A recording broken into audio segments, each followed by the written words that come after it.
Welcome to our channel. నేను మీ Prashanth. So ఈ సంక్రాంతికి అయితే చాలా మూవీస్ అయితే రిలీజ్ కానున్నాయి. అందులో మన బాలకృష్ణ గారి నటించిన డాకు మహారాజ్ మూవీ కూడా రానున్నది. సో ఈ మూవీ కోసం అయితే చాలా మంది అయితే ఈగర్లీగా అయితే వెయిట్ చేస్తున్నారు. అయితే దీని గురించి అయితే చాలా మంది అయితే ట్వీట్ కూడా చేస్తున్నారు, చాలామంది ఇండస్ట్రీ నుంచి అయితే. సో మరి ఇంతకీ అసలు ఏం ట్వీట్ చేస్తున్నారు, మరి మూవీ ఎలా ఉండబోతుంది, దీని గురించి అయితే మాట్లాడేందుకు ప్రస్తుతం మనతో పాటు సీనియర్ జర్నలిస్ట్ యజ్ఞమూర్తి గారు అయితే ఉన్నారు.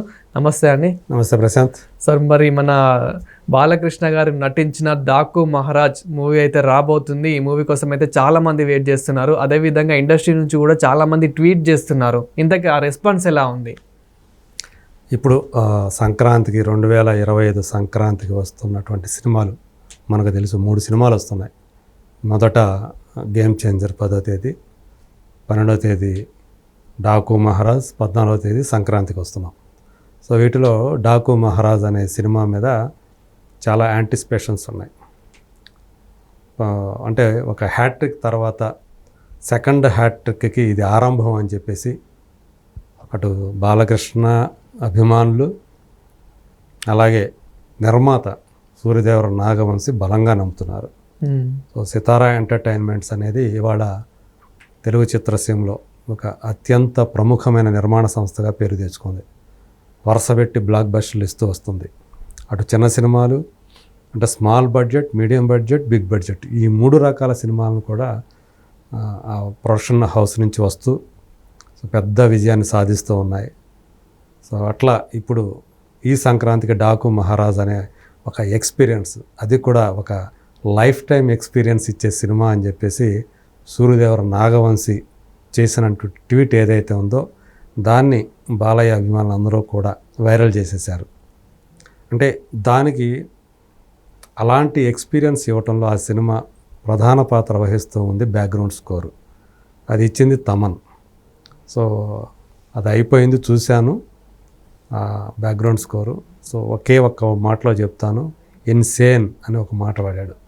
సో అది చూసిన తర్వాత ఒక జీవిత కాలంలో ఒకసారి మాత్రమే ఈ తరహా అనుభవాన్ని మనం పొందుతాము అని ఏదైతే అతను పెట్టాడో ఆ ట్వీట్ ఇంగ్లీష్లో, అది నిజంగానే ఒక బూస్ట్ ఇస్తుందని చెప్పాలి బాలయ్య అభిమానులకి. మామూలుగానే ఆయన సంక్రాంతి సినిమా హీరోగా పేరు తెచ్చుకున్నారు. ఆయన సంక్రాంతికి వచ్చినటువంటి అనేక సినిమాలు ఏదో కొద్ది సందర్భాలు తప్పితే ఎక్కువ సందర్భాల్లో పెద్ద హిట్లు అయ్యాయి. వాటిలో ఇండస్ట్రీ హిట్లు ఉన్నాయి. సో లాస్ట్ ఇయరే చూసాం మనం, వీరసింహారెడ్డి సినిమాతో వచ్చారు, పెద్ద హిట్ కొట్టారు. అంతకుముందు గతంలో చూసుకున్నా కానీ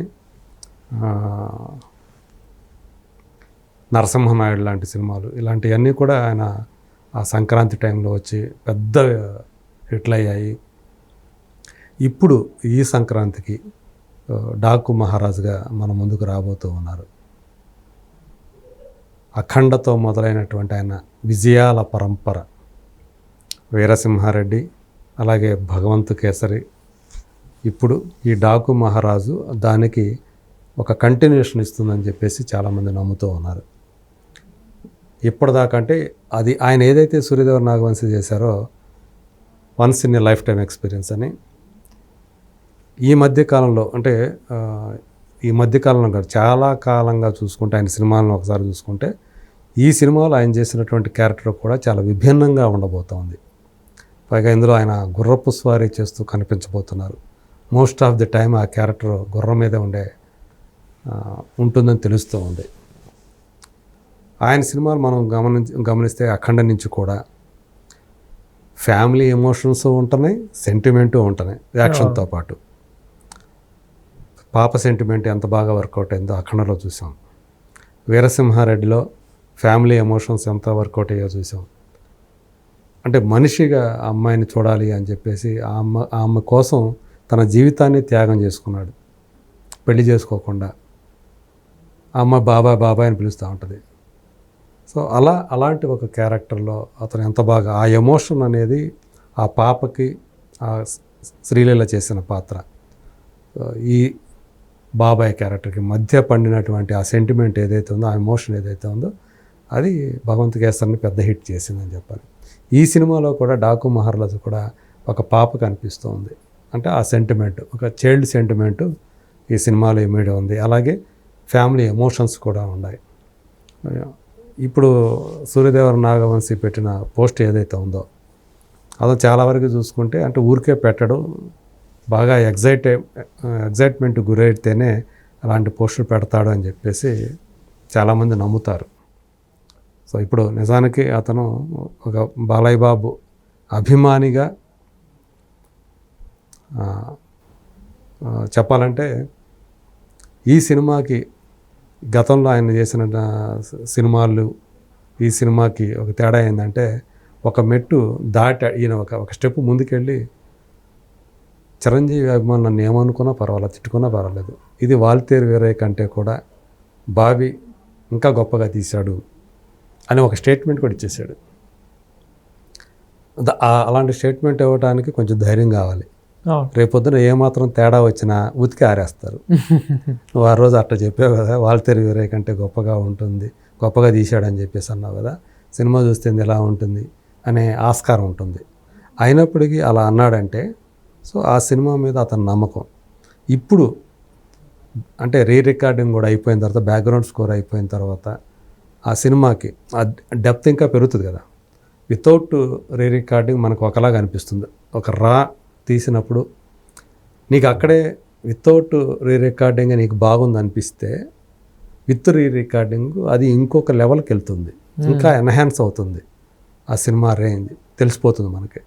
అట్లా ఇప్పుడు డాకు మహారాజ్ అనేది సంక్రాంతికి ఖచ్చితంగా ప్రేక్షకుల హృదయాన్ని గెలుచుకుంటుంది, సంక్రాంతి విన్నర్గా నిలుస్తుంది అనేటువంటి ఒక బలమైన నమ్మకాన్ని తన ట్వీట్ ద్వారా నాగవంశీ కల్పించాడని అనుకోవాలి. మరి బాలయ్య ఆ క్యారెక్టర్లో ఎలా రాణించారు, ఎమోషన్ ఎలా పండిస్తారో మనకు తెలిసిందే. సో ఇప్పుడు అంటే 60 years దాటిన వయసులో, 6 పదులు దాటిన వయసులో ఆయన దూసుకెళ్తున్న విధానం మనకు తెలుసు. కొంతకాలం క్రితం, ఒక 10 ఏళ్ల క్రితం ఇంకా ముందు చూసుకుంటే అసలు ఆయన అయిపోయింది ఆయన కెరీర్ అనుకున్నారు. అవును. కానీ ఒక సింహతోటి, ఒక లెజెండ్ తోటి మళ్ళీ ఆయన లేచొచ్చాడు, ఒక కెరటంలాగా లేచి వచ్చారు. ఇక అఖండ నుంచి అయితే ఇక తిరుగు లేకుండా వస్తుంది. అంటే 2021 నుంచి బాలయ్య దూకుడికి అడ్డే లేదన్నట్టుగా ఆయన ప్రయాణం కొనసాగుతుంది ఒక స్టార్గా. సో సీనియర్ స్టార్లలో తనదంటూ ఒక ప్రత్యేకతను మొదటి నుంచి కూడా నిలుపుకుంటూ వస్తున్నటువంటి ఆయన మరి ఇప్పుడు డాకు మహారాజ్గా సిల్వర్ స్క్రీన్ మీద, ఆ సెల్యులాయిడ్ మీద ఎలా చెలరేగిపోతారు ఏంటి అనేది రేపు 12వ తేదీ, జనవరి 12వ తేదీ మనం ఆ రోజు చూడబోతూ ఉన్నాం అని చెప్పేసి చెప్పుకోవాలి. ఇప్పుడు ఏదైతే అతను నాగవంశీ పెట్టిన పోస్టు ఆ సినిమా రిజల్ట్ని ముందే చెప్పేసినట్లు అని చెప్పేసి వాళ్ళందరూ కూడా, ఫ్యాన్స్ అందరూ కూడా సెలబ్రేట్ చేసుకుంటున్నారు. సో ఖచ్చితంగా 12వ తేదీ ఒక సంక్రాంతి, 14వ తేదీ నిజమైన సంక్రాంతి, 2 వస్తాయి. థ్యాంక్ యూ అండి. Thank you.